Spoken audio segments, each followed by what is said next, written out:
السلام عليكم ورحمة الله وبركاته. ازيكم حبايب قلبي؟ عاملين ايه؟ كل عام وانتم بخير.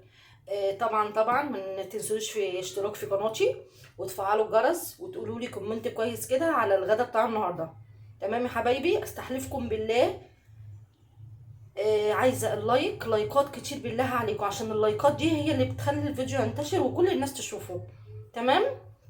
وبالله عليكم الاشتراكات في القناه ولايكات يا جماعه، اللايكات عندي واقعه جدا، ودي حاجه مضايقاني ومزعلاني. بالله عليكم اللايكات، يعني انتوا بتتفرجوا على الفيديو بتدوسوا لايك تحتيه على طول، مش هياخد منكم اي حاجه. والاشتراك بالله عليكم يا حبايبي، الاشتراك اهم حاجه، لان الاشتراك بيكبر القناه وبيخليني اكبر بيكم وليكم. وعايزه كومنت كده كويس تقولوا له على الغدا بتاع النهارده ده ايه. تمام يا حبايبي. النهارده انا عملت كبده ايه، اسكندراني. بصوا بسم الله ما شاء الله شكلها جميل اهي. انا قطعتها عصافير صغننه ورحت عاملاها. تمام، ده غدا النهارده.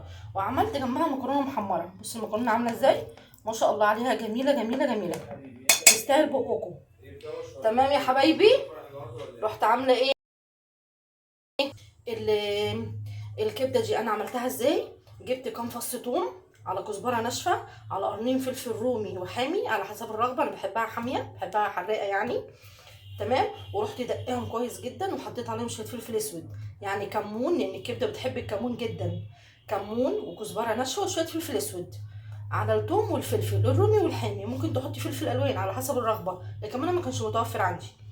تمام يا حبيبي. ورحت دقاهم، ورحت حطيت زيت وسمنه في الطاسه زي ما انتم شايفينها كده، زيت وسمنه على بعض ساحوا.